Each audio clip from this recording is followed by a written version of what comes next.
Hello students and welcome to lecture 10 of computer science, that is paper 2 programming techniques and introduction to C. In previous lecture our unit 2 is completed and unit 3 is started, that is introduction to C. In that lecture we have seen character sets of C, keywords in C, constants, and also we have seen variables in C. So in this lecture we are continuing the topics of unit 3, and that is data types and typecasting. So let's see the content of this video. So content of this video is unit 3 के ही topics हम यहाँ पर भी देख रहे हैं, that is data types in C and typecasting. So let's start with the first topic, that is data types in C. So data types in C. So first of all, let us understand what is data types. The data types tells the programmer what kind of data the variable stores. Variable हम already देख चुके हैं. Variable क्या करता है? Data hold करके रखता है, जिस पे भी हमें ऑपरेशन परफॉर्म करना होता है, तो वो डेटा जो है वेरिएबल के अंदर हम स्टोर करके रखते हैं. तो ये जो वेरिएबल्स होते हैं हम वहाँ पर उसको डेटा टाइप्स डिक्लेयर करते हैं. डेटा टाइप उसका बताते हैं कि वो इंटीजर टाइप का होगा, फ्लोट टाइप का होगा, कैरेक्टर टाइप का होगा, या फिर डबल, अनसाइंड, साइंड, किस टाइप का डेटा वो होल्ड करेगा वो यहाँ पर बताता है. सो data types tells the programmer what kind of data the variable store. कभी भी हम जब प्रोग्राम डिज़ाइन करते हैं, लिखना स्टार्ट करते हैं, डिज़ाइन करते हैं, तब हमारा पहला वर्क होता है वेरिएबल्स को डिक्लेयर करना विथ देयर डेटा टाइप्स. तो ये जो डेटा टाइप्स हम देते हैं इसके दो रीज़न होते हैं. इसको मेमोरी में जगह देनी होती है, और पहले ही हम डिक्लेयर करते हैं कि हम किस टाइप के डेटा के ऊपर ऑपरेशन परफॉर्म करने वाले हैं. तो इसीलिए हम मेमोरी में स्पेस अलोकेट करने के लिए डेटा टाइप्स का यूज़ करते हैं, और विदाउट डेटा टाइप्स हम कोई भी वेरिएबल किसी भी प्रोग्राम में यूज़ नहीं कर सकते हैं. हमें उसे बिफोर यूज़ के डिक्लेयर करना पड़ता है with their data types. The memory of computer is simply a group of bits, and during any operation bit in memory is combination of zeros and ones. तो कंप्यूटर की जो memory है वो क्या होती है? ग्रुप ऑफ बिट्स होती है, और ये कोई भी ऑपरेशन परफॉर्म करते समय इनकी ज़रूरत होती है. तो इसीलिए हम लोग जो डेटा टाइप देते हैं वो मेमोरी में स्पेस अलोकेट करने के लिए देते हैं. और ये जो बिट इन मेमोरी है ये कॉम्बिनेशन होता है जीरोज एंड वंस का. हम जानते हैं कि कंप्यूटर को कौन सी लैंग्वेज पता है? Only binary language, and binary language is zeros and ones language. Zero means off and one means on. The group of 8 bits is called byte. 8 bits का जो ग्रुप होता है उसको हम बोलते हैं bytes. All the data must be stored in computer memory, but it is difficult for programmer to remember the memory address or location, and hence every high-level language provide data types to store the kind of value in a variable so that it can access the address of memory instead of remembering address or location. तो जितने भी data हैं उनको हमें क्या करना पड़ता है? कंप्यूटर की मेमोरी में स्टोर. जैसे मैंने बोला कि ये जो डेटा टाइप है ये हम क्यों यूज़ करते हैं? ताकि वो जो वेरिएबल हम यूज़ कर रहे हैं उसको मेमोरी में स्पेस अलोकेट हो. So it is very difficult for programmer to remember the memory address, क्योंकि उसकी मेमोरी एड्रेस किस में होगा? जीरोज एंड वंस में होगा, and it is very difficult to remember. And उसका लोकेशन भी हमें फाइंड आउट करने के लिए बहुत ज़्यादा डिफिकल्ट होता है. तो इसीलिए हाई लेवल लैंग्वेजेस क्या करती हैं? डेटा टाइप प्रोवाइड करती है, जिससे कि वो जो वेरिएबल है उस मेमोरी लोकेशन पर क्या हमने स्टोर किया है, किस टाइप का डेटा हमने स्टोर किया है, उसको एक्सेस करने के लिए हम यहाँ पर डेटा टाइप्स का यूज़ करते हैं. सो दस अ डेटा टाइप स्पेसिफायर. अब डेटा टाइप्स क्या क्या स्पेसिफाई करता है, क्या क्या स्पेसिफाई करता है, उसके अंदर क्या क्या खासियत है या फिर क्या उसको चाहिए होता है, वो स्पेसिफाई क्या क्या करता है, क्या क्या चीज़ें बताता है डेटा टाइप. तो how much memory is needed. तो पहला है यहाँ पर कि वो कितनी मेमोरी उसको लगने वाली है उस वेरिएबल को. पहला ये चीज़ डेटा टाइप बताता है. जैसे कि इंटीजर जो है, सी लैंग्वेज के अंदर इंटीजर, अगर हम वेरिएबल को इंटीजर डिक्लेयर कर रहे हैं तो उसको 2 बाइट्स लगेंगे. वही सेम अगर हम इंटीजर जावा के अंदर कर रहे हैं तो उसको लगते हैं 4 बाइट्स. तो ये लैंग्वेज के ऊपर डिपेंड रहता है कि कितनी मेमोरी कौन से डेटा टाइप को लग रही है. What kind of value, numeric है या फिर कैरेक्टर है, इट कैन होल्ड. वो जो वेरिएबल हमने डिक्लेयर किया है वो किस टाइप की वैल्यू स्टोर करके रखने वाला है? न्यूमरिक है या फिर कैरेक्टर वैल्यू है. जैसे कि integer, float, string, double, care, इनमें से किस टाइप का वैल्यू जो है वो होल्ड करने वाला है, ये स्पेसिफाई करता है data type. Range of data values and most important, यहाँ पर रेंज फिक्स होती है डेटा टाइप्स की कि कितने रेंज से कितने रेंज तक का डेटा हम एक इसमें स्टोर कर सकते हैं, इंटीजर में, कैरेक्टर में। जैसे कैरेक्टर का जो बाय डिफ़ॉल्ट ये होल्ड करने का है वो होता है 1, एक कैरेक्टर वो होल्ड करके रखता है बाय डिफ़ॉल्ट। तो range of data value and most important क्या है, ये बहुत ज़्यादा इंपॉर्टेंट है। रेंज यहाँ पर हम डिसाइड करते हैं कि उसकी रेंज कहाँ से कहाँ तक होगी। It helps the compiler to check compatibility and legality during computation. Suppose करो कि हमने डिक्लेयर किया हुआ है इंटीजर और हम उसको वैल्यू दे रहे हैं फ्लोट की, या फ्लोट डिक्लेयर किया हुआ और उसके ऊपर ऑपरेशन जो हम परफॉर्म कर रहे हैं इंटीजर का, तब वहाँ पर ये कंपेटेबिलिटी के लिए यूज़ किया जाता है, चेक करता है, और उसकी लीगलिटी ड्यूरिंग कंप्यूटेशन। जब भी हम उसके ऊपर कोई ऑपरेशन परफॉर्म करते हैं तो वो लीगल है या नहीं है, वो यहाँ पर कंपाइलर चेक करता है। After that classification of data types. अब सी के अंदर बहुत सारे डेटा टाइप्स हैं, तो कितने टाइप के डेटा टाइप्स हैं वो हम देखते हैं यहाँ पर। C language supports a variety of data types and it can be classified as under. तो C++ के पास सी लैंग्वेज के पास वेराइटी ऑफ डेटा टाइप्स है। तो हम देखते हैं कितने टाइप के डेटा टाइप हैं। तो पहला है इसमें प्रिमिटिव डेटा टाइप और बिल्ट इन डेटा टाइप, जो ऑलरेडी सिस्टम के अंदर बिल्ट है, जो सॉफ्टवेयर है सी का, उसके अंदर ऑलरेडी जो बिल्ट इन है। प्रिमिटिव बोलो या फिर बिल्ट इन डेटा टाइप्स बोलो, दोनों एक ही चीज़ है, प्रिमिटिव या फिर built in data types. Second है derive data type. Derive data type जो हमने डिराइव किया हुआ है, मतलब ये है उसके अंदर, बट इसके नाम जो है वो हम डिसाइड करते हैं। हमको जैसा बनाना होता है, जितने इसकी ज़रूरत होती है वो हम डिराइव करते हैं, इसलिए हम इसको बोलते हैं डिराइव डेटा टाइप। और एक होता है यूज़र डिफाइंड डेटा टाइप, जो यूज़र अपने हिसाब से डिफाइन करता है। तो पहले देखते हैं हम प्रिमिटिव डेटा टाइप और बेसिक डेटा टाइप। हम इसको बेसिक डेटा टाइप भी कहते हैं, बिल्ट इन डेटा टाइप भी कहते हैं। तो इसके अंदर कौन कौन से हैं? Character, int, float, double and void. तो ये 5 टाइप के जो है data types primitive data types के अंदर आते हैं, जो बिल्ट इन डेटा टाइप्स भी कहते हैं। सेकेंड है डिराइव डेटा टाइप। इसके अंदर है एरे, पॉइंटर एंड फंक्शन। तो एरे, पॉइंटर और फंक्शन जो है ये डिराइव डेटा टाइप के, इसमें जैसा हमें लगेगा हम वैसा उसको डिज़ाइन करेंगे, इसीलिए इसका नाम दिया डिराइव डेटा टाइप। उसके बाद है user defined data type. User अपने हिसाब से डिफाइन करेगा उसको, इसीलिए user defined data type. Enum, structure and union. So let's see in detail. So basic data types मैंने पहले ही बोला, प्रिमिटिव डेटा टाइप और बिल्ट इन डेटा टाइप और basic data types in C. The data types in supported directly by compiler is known as a basic और built in, native और primitive data type. ये हमने नहीं बनाया है, ये ऑलरेडी जब सी लैंग्वेज बन रही थी तो उन्होंने जो डेटा टाइप्स बनाए हैं या इंट्रोड्यूस किए हैं उसी को हम कहते हैं basic data type. So data type is supported directly by compiler उसको सपोर्ट कर रहा है, and it is known as a basic और बिल्ट इन और नेटिव और primitive data type. C language has 4 basic data types, int, float, double and char. ये 4 type के जो है ये बेसिक डेटा टाइप है। इंटीजर, फ्लोट, इंटीजर किसके लिए? जो होल वैल्यूज़ होती हैं 1, 2, 3, 10, 123, ये हो गई इंटीजर वैल्यूज़। फिर आते हैं ये इंटीजर वैल्यूज़ निगेटिव भी हो सकती है एंड पॉजिटिव भी हो सकती है। फिर आते हैं फ्लोट पर, जो रियल वैल्यूज़ होती है, रियल टाइप वैल्यूज़ होती है, उसको हम यहाँ पर फ्लोट वैल्यूज़, जो डेसिमल पॉइंट में वैल्यूज़ होती है। अब डबल जो है, डबल इंटीजर के जैसा ही होता है, यहाँ पर हम इंटीजर भी स्टोर करके रख सकते हैं और फ्लोट भी। उसके बाद आते हैं हम कैरेक्टर, जैसे कि हमें कोई स्ट्रिंग, कोई नेम, कोई A, B, C किसी का नेम स्टोर करना है, तब हम यहाँ पर कैरेक्टर डेटा टाइप का यूज़ करते हैं। तो अब देखते हैं इनका डिस्क्रिप्शन। टाइप है इसका इंटीजर, एटलीस्ट 2, यूजुअली 4। इनकी साइज देख रहे हैं हम। इंटीजर टाइप कौन सा है? इंटीजर। इसके लिए कितने बाइट्स लगते हैं? 2 बाइट्स और यूजुअली 4 बाइट्स। फॉर्मेट स्पेसिफायर क्या है? अब फॉर्मेट स्पेसिफायर जब हम इसको प्रिंटएफ के स्टेटमेंट में लिखते हैं, स्कैनएफ के स्टेटमेंट में लिखते हैं, तब हम इसको %d या फिर %i के इससे डिनोट करते हैं। फिर आते हैं कैरेक्टर को लगता है ओनली 1 बाइट।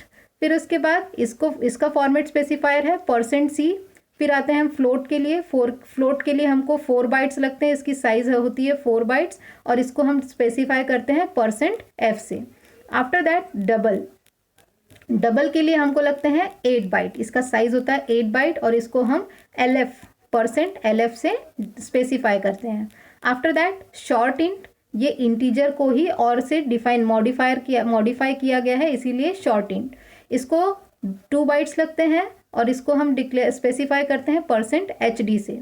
अनसाइंड इंटीजर मतलब जिसके सामने ना प्लस हो ना माइनस हो। मैंने बोला इंटीजर 2 टाइप्स की वैल्यूज होती है, या तो प्लस या फिर माइनस, एटलीस्ट 2 यूजुअली 4। इसको हम स्पेसिफाई करते हैं %u से। इसके बाद आते हैं लॉन्ग इंटीजर, जो ज़्यादा बड़े होते हैं, जो लॉन्ग होते हैं, इसलिए हम उसको नाम दिया है लॉन्ग इंटीजर। एटलीस्ट 4 बाइट्स लगते हैं इसको एंड यूजुअली 8 बाइट्स। इसको हम स्पेसिफाई करते हैं LD से या फिर LI से। लॉन्ग इंटीजर बहुत ज़्यादा बड़ा इंटीजर है तो उसके लिए हम इसको यूज़ करते हैं। इसके लिए कितने बाइट्स लगते हैं?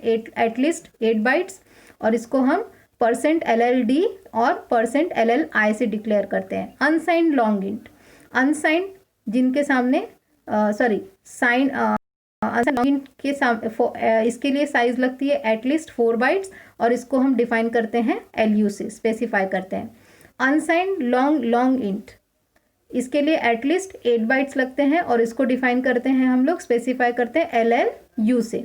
साइंड कैरेक्टर जिसके सामने प्लस या फिर माइनस लगा हो, उसके लिए 1 बाइट लगती है और इसको हम स्पेसिफाई करते हैं %C से। अनसाइंड केयर के लिए 1 बाइट लगता है और इसको भी हम लोग %C से ही डिक्लेयर करते हैं, स्पेसिफाई करते हैं। लॉन्ग डबल एटलीस्ट 10 बाइट्स, इसकी साइज़ कितनी होती है? 10 बाइट्स एंड यूजुअली 12 और 16, और इसको हम लोग फॉर्मेट स्पेसिफायर क्या है इसका? %LF। तो ये हो गया ब्रीफ डिस्क्रिप्शन आपके डेटा टाइप्स का। इनके भी मॉडिफाई किए हुए कुछ यहाँ पर दिए हुए, जैसे normal int care float double का तो दिया हुआ है, फिर short int, unsigned long int, long int, unsigned long int, unsigned long, signed character, unsigned character, long double, इनका साइज और इनका फॉर्मेट स्पेसिफायर हमने यहाँ पर देखा। अब देखते हैं नेक्स्ट। पहला हम देखते हैं बेसिक जो है वो इंटीजर डेटा टाइप है। Integer are whole numbers that can have both 0 positive and negative values but no decimal values. यहाँ पर आप 0 होल्ड करके रख सकते हो, पॉजिटिव वैल्यू होल्ड करके रख सकते हो, नेगेटिव वैल्यू, लेकिन डेसिमल वैल्यूज आप यहाँ पर होल्ड करके नहीं रख सकते हो। For example 0, -5, 10 we can use int for declaring an integer variable. जब भी हमें इंटीजर वेरिएबल की जरूरत होगी तब हम उसके सामने डेटा टाइप लगाएंगे इंट, शॉर्ट में हम इसको इंट डिक्लेयर करते हैं। नेक्स्ट देखते हैं float and double. Float and double are use to hold real numbers and float salary, double price. यहाँ पर हम रियल नंबर्स को स्टोर करने के लिए, रियल नंबर्स किसको कहते हैं? हम जो डेसिमल पॉइंट नंबर होते हैं उसी को हम रियल नंबर्स कहते हैं।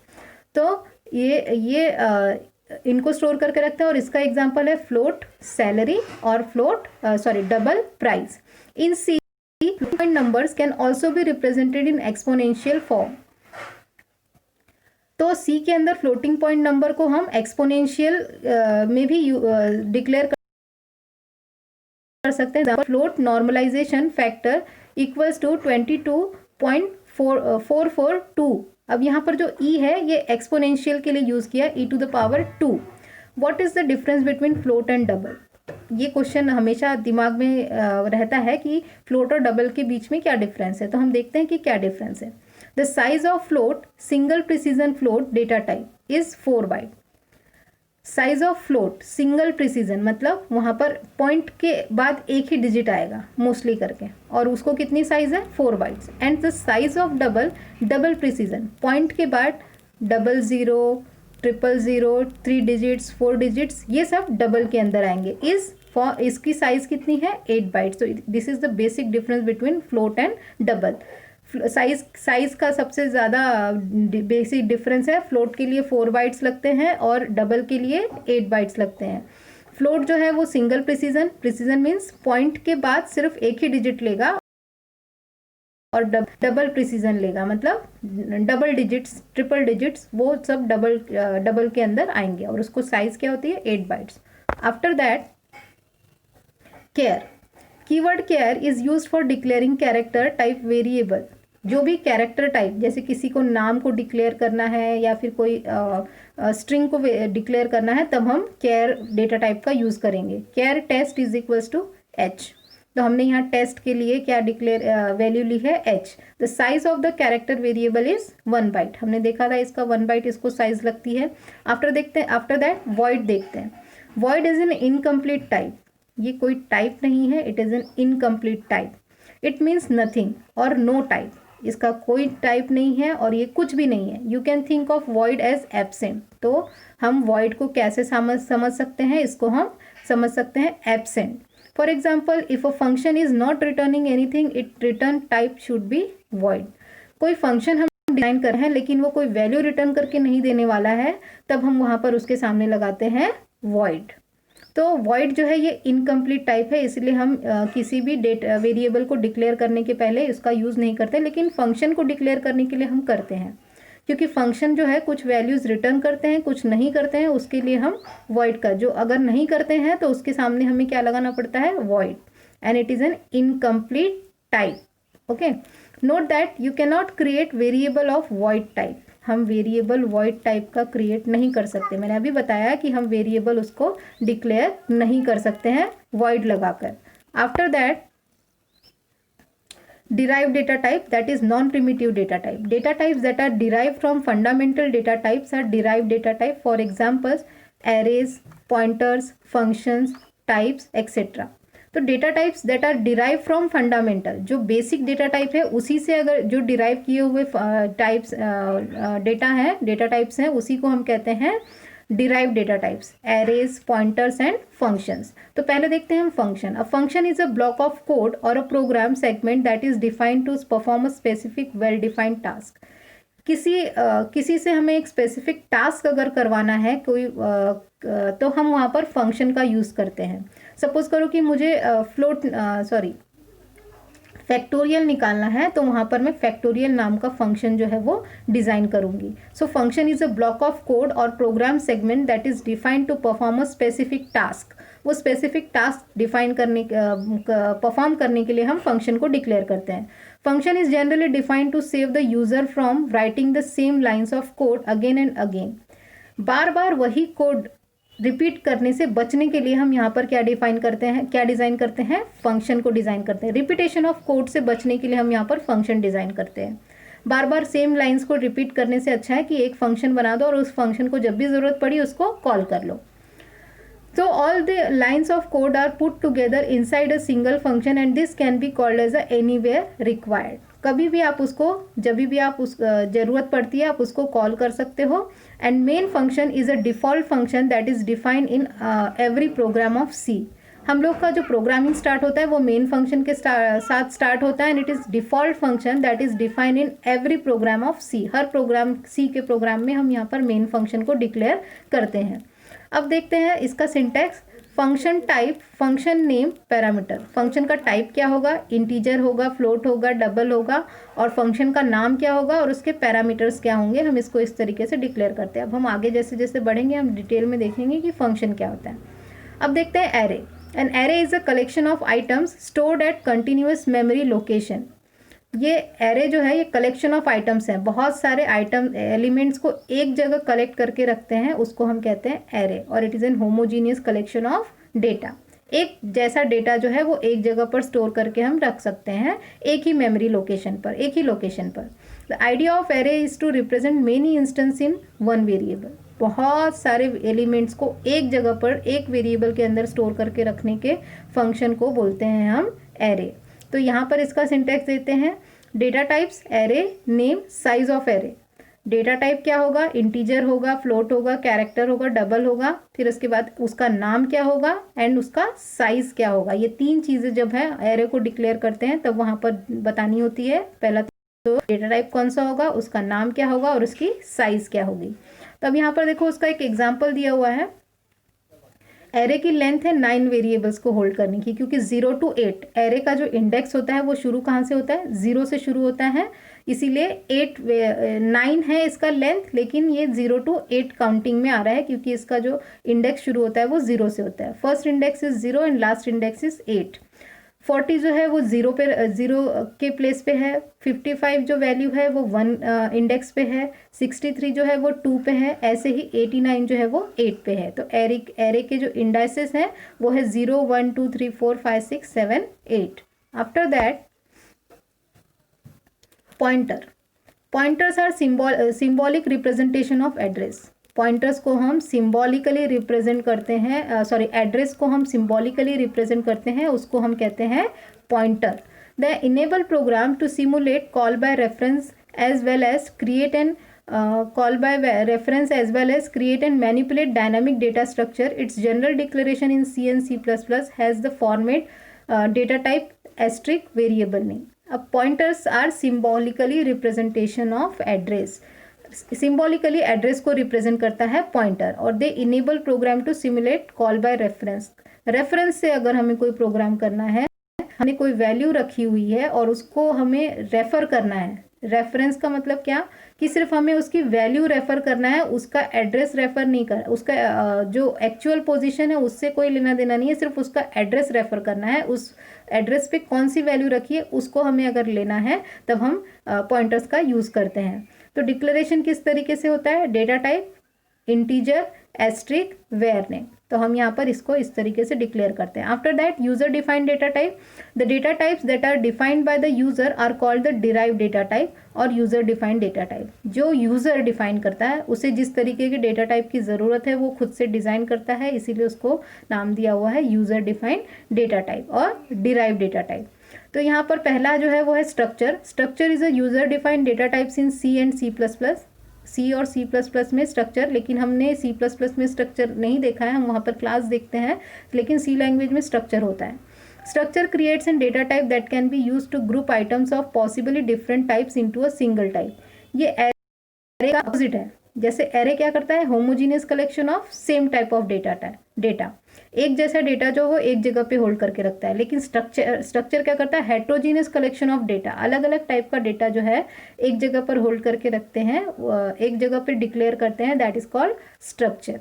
तो data type that can be use to group items of possibly different types into a single type is called as an structure. तो इसका सिंटेक्स देखते हैं. Struct address char name.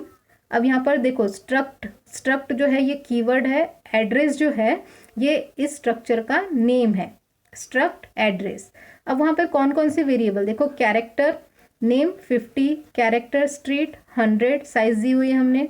Character city 50 and character state 20 and lastly integer int pin code के लिए हमने integer वहाँ पर use किया हुआ है. तो ये हो गया स्ट्रक्चर का सिंटैक्स कि हम स्ट्रक्चर को किस तरीके से डिक्लेयर कर सकते हैं और example of syntax structure. After that union is same like structure. Union is a user defined data type. In union all members shares the same memory location. Structure में क्या होता है? जितने भी वेरिएबल डिक्लेयर करते हैं उनको अलग अलग मेमोरी लोकेशन मिलता है. लेकिन यूनियन में क्या होता है? जो भी सबसे बड़ा डेटा टाइप होगा उसी को मेमोरी में जगह मिलेगी. तो ये सेम होता है, लेकिन सिर्फ इसका जो मेमोरी होता है वो सिर्फ सेम मेमोरी सभी को एक साथ अलोकेट होगी. नेक्स्ट है enumeration. Enumeration or enum is a user-defined data type in C. It is mainly used to assign names to the integral constant. The name makes a program easy to read and maintain. यहाँ पर क्या करते हैं? Enumeration में जो string values होती है उसको वेरिएबल नेम वैल्यू देने का काम यहाँ पर हम करते हैं. So enumeration is user defined data type. It is mainly use to assign names to integral constant. वो जो नेम्स हैं उनको हम वैल्यूज प्रोवाइड करते हैं जिससे कि प्रोग्राम को रीड करना बहुत ज़्यादा इजी हो जाता है और उसको मेंटेन करना बहुत ज़्यादा इजी होता है. अब यहाँ देखो enum state working is equals to 1 and failed is equals to 0. अब यहाँ पर वर्किंग के लिए वर्किंग की जो वैल्यू होगी वो 0 हो जाएगी और फेल्ड की जो वैल्यू हो जाएगी वो 1 हो जाएगी. अब इसको भी हम डिटेल में देखेंगे, लेकिन इस सेमेस्टर में नहीं, अगले सेमेस्टर में. यहाँ पर सिर्फ आपको इंट्रोडक्शन दिया हुआ है, तो हम यहाँ पर सिर्फ इंट्रोडक्शन ही देख रहे हैं. After that type casting. So type cast is basically a conversion from one type to another. एक टाइप से दूसरे टाइप में बदलने को हम यहाँ पर बोलते हैं टाइप कास्टिंग. जैसे कि इंटीजर दिया हुआ है लेकिन उसको हमको चेंज करना है फ्लोट में, इसको बोलते हैं टाइप कास्टिंग. तो type cast is basically a conversion. एक टाइप से दूसरे टाइप में बदलने को हम यहाँ पर बोलते हैं type casting. There are 2 types of type casting. तो टाइप कन्वर्जन फर्स्ट है इम्प्लिसिट कन्वर्जन और ऑटोमेटिक कास्टिंग, और एक्सप्लिसिट कन्वर्जन और कोरिएशन. तो इम्प्लिसिट कन्वर्जन में क्या हो रहा है? ये अपने आप होता है, आपको करने की ज़रूरत नहीं होती है, वो अपने आप से चेंज कर देता है. लेकिन एक्सप्लिसिट जो होता है वो आपको यहाँ पर बताना पड़ता है, आपको स्पेसिफाई करना पड़ता है, आपको चेंज करने के लिए कोडिंग लिखनी पड़ती है. इम्प्लिसिट में ऐसा कुछ नहीं है, वो खुद से ही चेंज कर लेता है, इसीलिए उसको ऑटोमेटिक कास्टिंग भी बोलते हैं। एंड एक्सप्लिसिट में उसके लिए आपको कोडिंग लिखकर फिर आपको उसको कन्वर्ट करना होगा। तो फर्स्ट देखते हैं implicit conversion, that is automatic casting done by the compiler on its own without any external trigger from the user. User से उसका कोई लेना देना नहीं है, कंपाइलर उसे अपने आप कर लेता है, इसीलिए इसको नाम भी दिया हुआ automatic casting. Generally, it takes place when in an expression more than one data type is present. In such condition, type conversion, type promotion takes place to avoid loss of data. ये कब होता है type casting? Implicit conversion कब होता है? जब expression में एक से ज़्यादा डेटा टाइप यूज़ होता है रहता है और कंडीशन के हिसाब से वो उसको अपने हिसाब से उसका टाइप जो है वो कन्वर्ट कर देता है। किस लिए करता है वो? लॉस ऑफ डेटा से बचने के लिए। All the data types of the variable are upgraded to the data type of the variable with largest data type.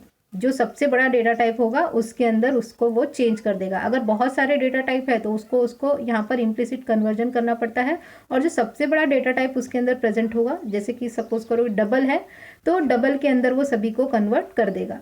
अब यहाँ पर इसका सीक्वेंस क्या है? कैरेक्टर से इंट को चेंज कर सकता है, इंट को लॉन्ग में, लॉन्ग को फ्लोट से और फ्लोट से डबल से। तो ये इनका सीक्वेंस दिया हुआ है कि इसका टाइप कन्वर्जन कैसे होता है इम्प्लिसिट कन्वर्जन में। आफ्टर दैट इम्प्लिसिट कन्वर्जन, यहाँ पर देखो प्रोग्राम दिया हुआ है int main, int x is equals to 10, that is integer x.